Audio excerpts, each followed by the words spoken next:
What's up, everybody? It's a nice day, so I thought I'd get outside because there's not gonna be too many of these nice days left to get in some of those last fall vibes before winter comes.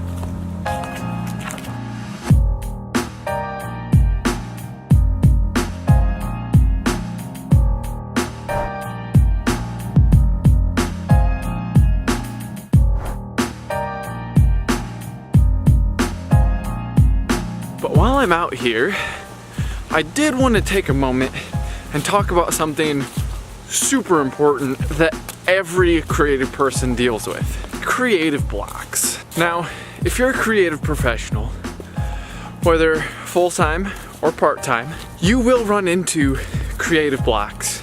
But with the right sort of mindset and the right tools, you can easily overcome those creative blocks. I've got four of my top ways to overcome creative blocks. Number one, and it's what I'm doing right now, it's getting outside.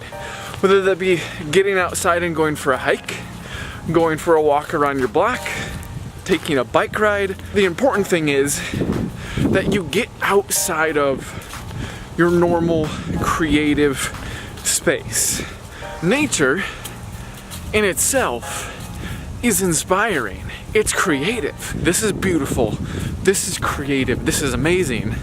And that rubs off on you. That wears off on you. So get outside, especially in nature.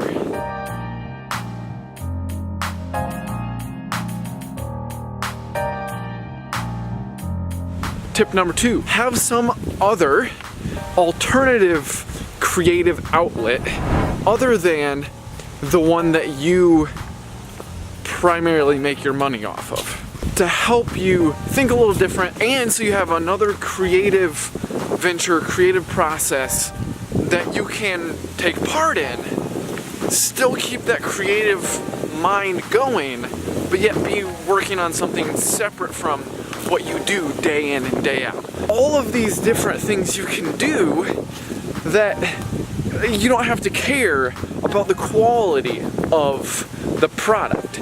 You're just doing the creative thing for the purpose of being creative and expressing yourself without the worry of having to please a client or feel the pressure of putting it on social media for marketing.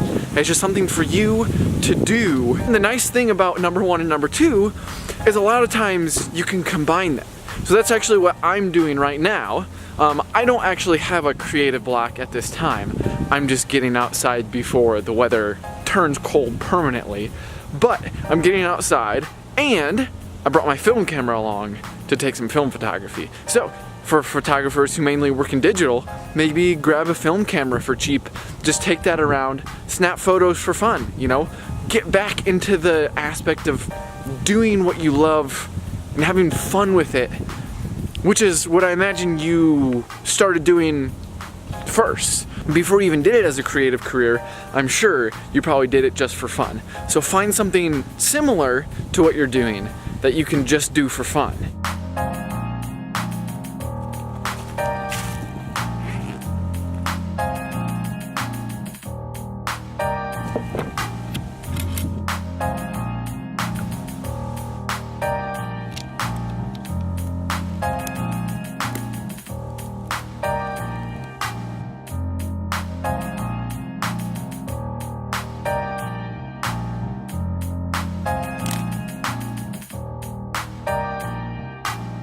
Number three, and I think this one is really difficult for most people nowadays, is to take a break, not from working, but from looking at other people's content. I know I'm very guilty of this a lot of times when I'm struggling to come up with ideas. I start looking at all of these other people's logos and work. To be honest, that just clutters your mind with ideas that aren't your own. A lot of times we tend to say, oh, we're doing it for inspiration, when really we're doing it because we want to imitate. A lot of times what I'll try and do is just stay off of searches for the types of things that I am currently struggling with. So if I'm designing a logo, I won't look at other people's logo designs, because then it's not necessarily my own creative juices that are making this product for my client.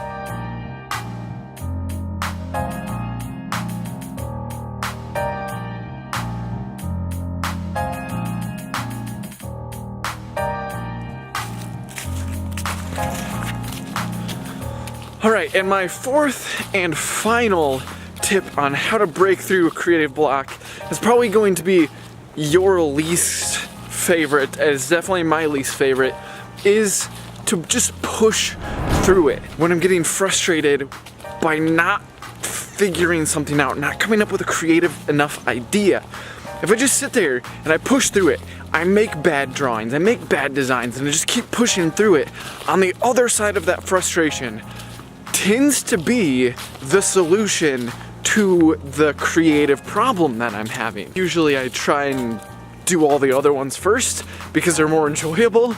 As unattractive as it is, there is something to just perseverance and pushing through that creative block and just not giving up, because creativity isn't gonna be easy all the time.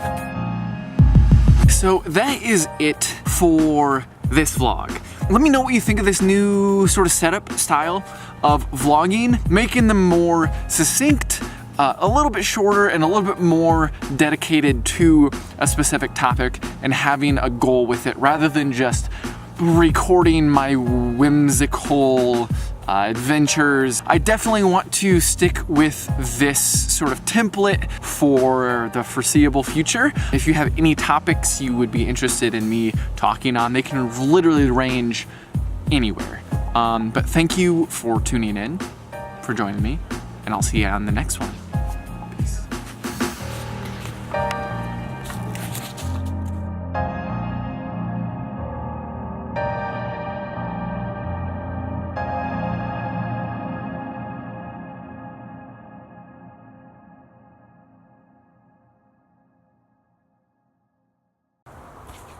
Hi, buddy.